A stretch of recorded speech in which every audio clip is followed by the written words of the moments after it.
Ayan, magandang araw po sa inyong lahat. Isang video naman guys, ipapamalas ko sa inyo kung paano mag-enarching ng isang halaman gaya nitong orange ng ating tanim Dahil ito ay nung nakaraang bagyo, ito ay nabuwal at namatay ang kanyang pinaka puno Dahil ito nga mayroon isang nagsuhi na sanga o sayon.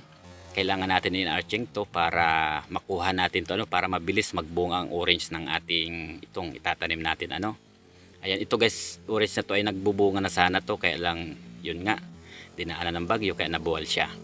Ayan, kailangan natin guys ng isang rootstock na gagamitin natin sa pag-i-enarching. Isa guys itong uri ng pag-grafted na halos talagang 90% talagang mabubuhay ang pag-enarching natin dito kaya napakaganda. Kaya tapusin nyo lang guys ang video ito, siguradong may matutunan naman kayo. Ito guys, ito ang ating gagawin lukbang guys ang ating gagawin na rootstock Ayan, dahil yung pinatubo natin na orange ay medyo maliit pa, hindi magmamatch dito sa ating i-enarching na orange Ayan. Ito na guys ating papakita natin guys sa inyo step by step kung paano yung pag-enarching Ayan. Medyo mura pa nga itong puno ng orange Ayan, ito guys yung rootstock na kailangan natin Ayan. Hindi na kailangan pa natin na kumuha ng isang sayong para i-connect natin sa rootstock. Ang gagawin natin yung rootstock mismo ang ilalagay natin dito sa sayon dito sa orange na to. Ayan. Talagang napakaganda nito pag ganito ang ating gagawin. Talagang 90% na mabubuhay ang ating gagawin. Ito nga medyo mura pa siya, pero ayan. Ipapakita ko sa inyo guys ito hanggang sa mabuhay siya sa video ito kaya tapusin nyo lang to. Ayan, kung talaga magiging success tayo dito dahil mura pa nga itong ating gagawin na pag-enarching dito sa orange. Ayan, di bali ang gagawin natin, imamatch natin yan dyan ayan, hanapan natin kung saan komportable yung rootstock. Ayan, ito ang unang gagawin natin guys ayan, alisan natin yung balat parehas dahil dalawang puno ang ikukunik natin dito na lukban. Ayan, kahit anong klase naman guys na halaman, applicable naman to sa mga prutas. Ayan, na pag-i-enarching ito nga ang lukban na to dahil citrus naman to, pwede naman tong ikunik natin dito sa orange. Ayan, ito ay mabubuhay naman to dahil nga siguro magtatanong ko bakit magkaiba isang lukban at isang orange. Pwede pala yung i-enarching, pwede yan guys mabubuhay naman yan. Ayan, wag lang yung ibang klaseng prutas. Ayan, yan guys di bali magkabilaan, di bali 2 inches ang ating aalisan ng balat dito. Ayan, okay na, tapos na guys nabalatan natin ang kabilaan. Ito naman rootstock. Ayan, mamatch natin yan dyan. Ayan, di bali dito ko pinutol sa pinaka gitna na guys. Ayan, putulin natin yan dyan.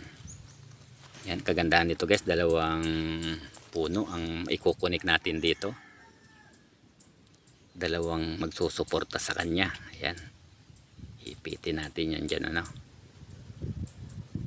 di bali dito guys sa loob na yan, alisin natin yung balat din dyan. 2 inches din guys ang haba na pag-alisin natin ang balat Ayan, at kung bago ka pa lang guys sa akin channel, pakisubscribe, in-like, and share na lang guys, at pakipindot ang ating notification bell para updated kayo sa ating mga gagawin pang mga video Ayan,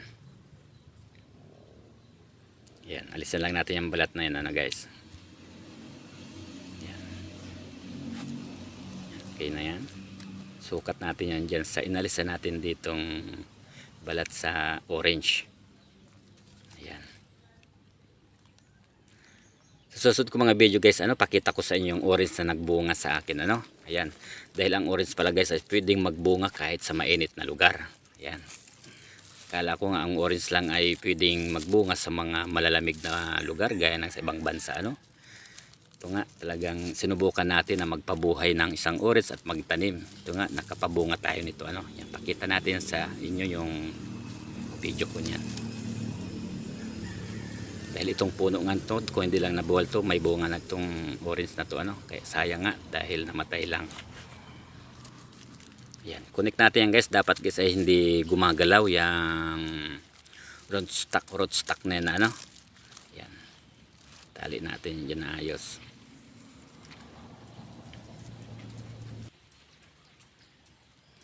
Yan, connect lang natin yan dyan sa binalta natin. Di bali iipitin natin yung puno ng orange. Ayan. Di bali magagamit tayo ng straw dahil medyo alanganin nga ang tayo nito. Talagang kailangan natin kunting pwersa, ano, para mag-connect siya. Basta wag natin babaliin, ano. Ayan. Para maglapat siyang maigi dito sa inalasan natin ng balat. Para mabilis ang kanilang paghilom, ano. Ayan. Kaya tapusin nyo lang sa video ito, papakita ko sa inyo kung naging success to. Itong pag-in-arching natin dito, ano, sa orange na ginawa natin. Ang puno ay lukban o pamilo, ano.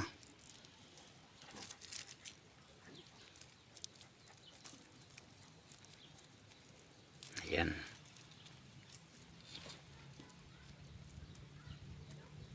Ayan, ganyan lang guys, ano. Ayan, nakalapat na yan.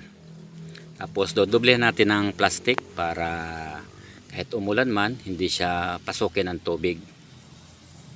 Ayan, para hindi mabulok, ano. Kasi pag napasukan ng tubig ay baka hindi siya magkunik. Mabulok ang balat na ating inalis, ano. Ayan. Dodoblehan natin yan ng plastic. Yan guys, ano, mga 1 month agad papalipasin natin, ano, babalikan natin to. Pakita natin sa inyo, no. Ayan.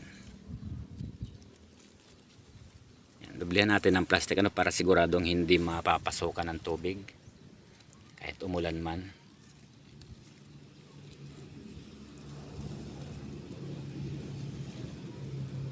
Ayan. Yan, napakadali lang naman guys, ano, pag in-arching, ano. Basta susundin lang natin tong video to. Dahil maraming ang klaseng pagka-grafted. Yan, isa ito sa pinakamagandang ating, ano, ginawa. Ayan guys, ano, tapos na. Babalikan na lang natin to after 1 month. Ayan, ano guys, after 1 month, ano, ito na. Ito na guys yung ating in-arching na orange, ano. Pakita natin sa inyo kung naging success ang ating paggagawa ng in-arching, ano. Ayan, di bali alisin muna natin tong plastic ng ating inilagay.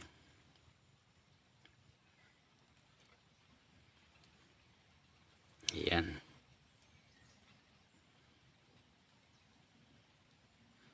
Medyo nagnipis nga ang kanyang dahon, ano. Dahil 1 month ang nakalipas. Ito na siya.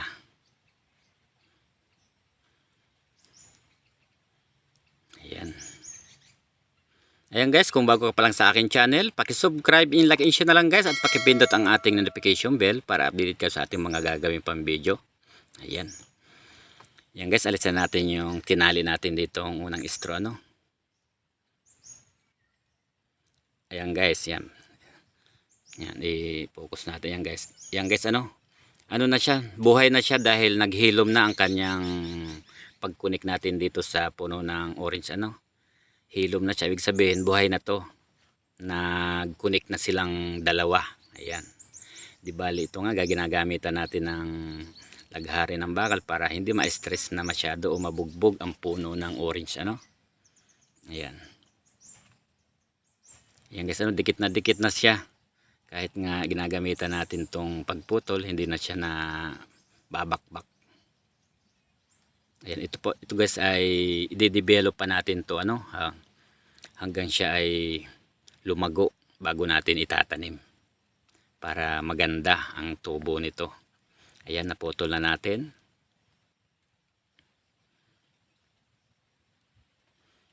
Ayan guys, ano, yan, focus natin yan guys. Hilom na siya, ibig sabihin talagang success yung ginawa natin, ano, kahit pa nga mura pa yung puno ng orange na ginawa natin, pero ito naging success pa rin, ano. Kaya talagang 90% guys na mabubuhay kapag in-arching ating gagawin, ano. Ayan, yan guys, napakaganda.